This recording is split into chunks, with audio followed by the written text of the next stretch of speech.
Ashley Howard with Ashley Howard Teaches, and I'm so excited to bring to you CC Cycle 3 Week 5 5th edition tutor plans, tutor ideas. I'll have fine arts ideas, so don't forget to hang around to the very end.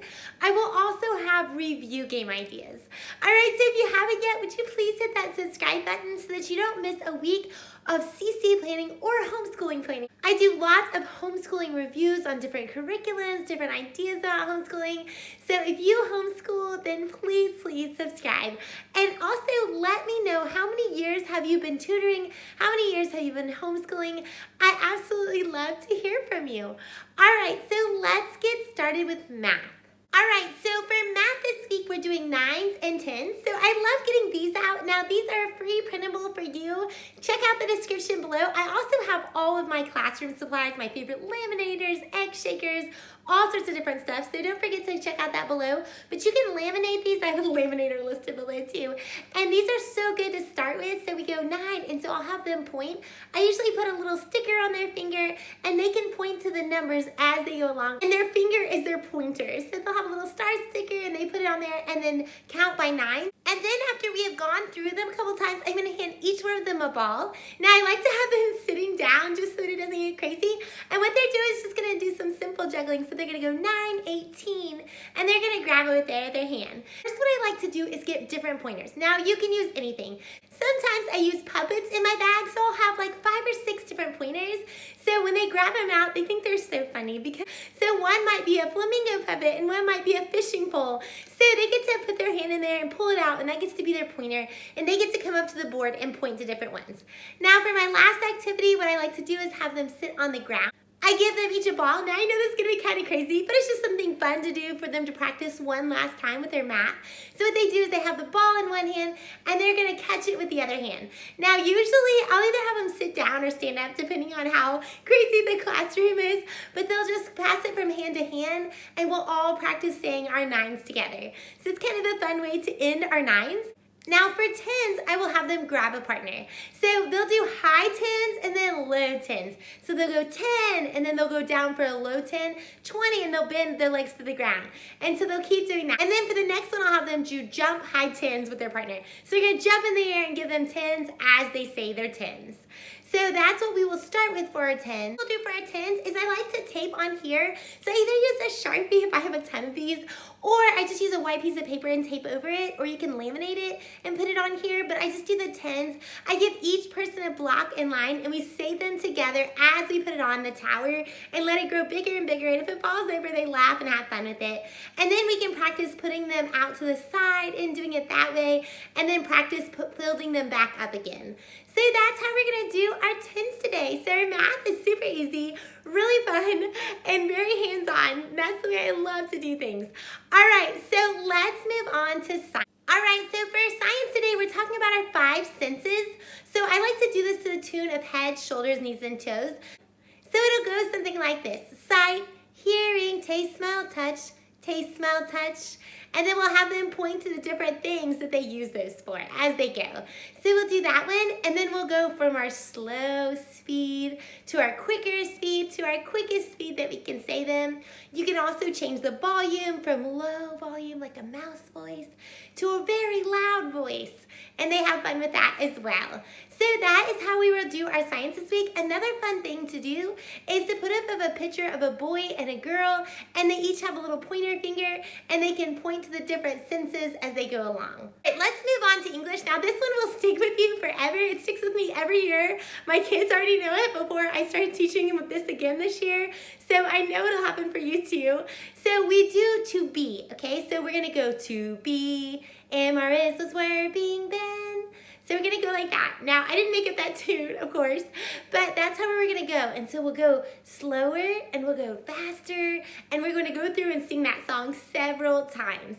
And that one is a no-brainer because that one will stick with them so well. You can also do pull sticks with this one. So they do jumping jacks while they sing this song, or run in place, or march with high knees, different ones like that. All right, so we've gone through so much already.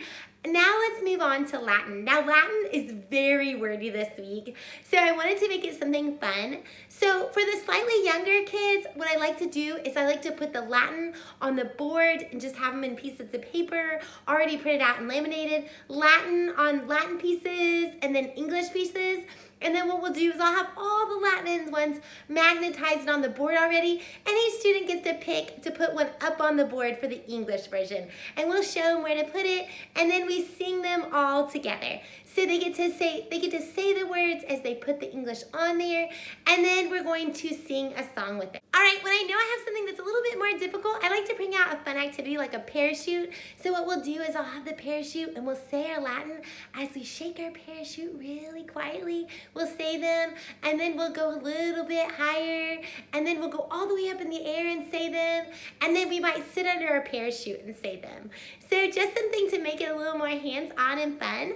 Now, if you have slightly older kids, what's fun is just to put the Latin on the board, and they get to write they come up individually and write the English on the board. Or if they really know their Latin, you can put the English on the board and they have to fill in the Latin. Now, it's a great challenge for those older students. All right, so that is our Latin this week, a little more difficult than usual, but that's okay. They are so up for the challenge. All right, so let's move on to history. All right, so for this week for history, we're gonna be talking about George Washington. So for 89, we're gonna put 9 fingers. And for New York, we're gonna sign an N and then a Y. And then for George Washington, he loved horses, and he lived on a farm in Mount Vernon. I like to tell my kids those little details sometimes. But for George Washington, we're gonna pretend like we're riding a horse like this. And then for granted, we're gonna put our arms out like this. And then for powers, we're gonna make our muscle arms like this. And then for responsibilities, we're gonna go like this. And then for presidency, we're gonna salute like this. And then for the U.S. Constitution, we're gonna put our hand over our heart like this. All right, so those are hand motions. So I like to go through, practice those 2 or 3 times, sing it to the song. And then for extra fun, what I like to do is have a piece of paper and envelope that says U.S. Constitution, and I hide it in the room, and each person gets to take a chance. After we sing the history song, I get to call on somebody and they get to look for the U.S. Constitution. So to make it extra fun, I like to hide an envelope that says U.S. Constitution, and after we sing our song for history, each time one student gets to look for an envelope for the U.S. Constitution, if we have time. So it's kind of a fun way to make it hands-on, keep them excited about singing that song, and keeps them learning. All right, so let's move on to fine arts. All right, so this week for Fine Arts, we're talking about perspective drawings. Now, I have a great website that I go to, which is Art Projects for Kids. Now, let me show you some of the ones that you'll be seeing. So if you put in their search engine perspective drawings, or just perspective, these will pop up. So this is one of them. Now, it gives them a step-by-step. I like to do my first one on the board and kind of do it with them as I'm playing classical music. Then afterwards, I let them color in with colored pencils. And then if we have free time, I'll bring out extra drawings that they can try on their own, or if they want to take them home, they can. But just make sure we don't have a lot of free time in there so that they're always doing something, always creating.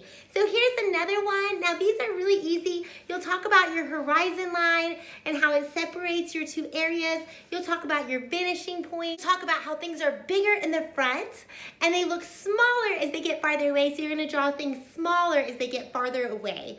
So that's really neat to talk about. There's another one of these and it has mountains. So I would suggest printing off all 3 and let your students work on them. And if they have leftover time, they can each take one home. So that is what we will do for perspective drawings. Now, to move on to review. All right, so for review this week, I had a game and I thought it might be a total bust. It was one of those games I walked in a little nervous about, but it lasted the entire class and I was so excited and they had so much fun with it. Now the game is called Banana Blast. I will link it down below, so don't worry about writing it down. So what you do is they have this one little thing right in the middle and you just put these bananas in there. So all these different little bananas will fit in here. I'll show them to you real quick. So they look like this. They'll just poke them inside here like this. You'll have it all set up with all the bananas already in here. And there's a monkey that lays on top. So you'll put the monkey on top, push it down, you'll have all your bananas, And as they go around, they each get to pull a banana. So as they answer a review question, they're gonna pull that banana. Now, one of these bananas, and it switches every time, when you pull the banana out, the monkey will pop up. And the object of the game is to catch the monkey. So I thought it might be kind of not as much fun, but they loved it and we played it the entire time. So this is a really fun game to do with your class. It's enjoyable, it's cute, it's fun, it's easy, and very portable and very affordable too. All right, so I hope you enjoyed that. Please don't forget to hit that subscribe button and that like button. Let me know down below what have been some of your wins for tutoring. I can't wait to hear from you. What has worked? What hasn't worked? Will you leave a comment below? And as always, you're so welcome to ask any questions. I love to help out as much as possible. So leave a comment down below. I would love to hear from you. I'll see you next time. Goodbye.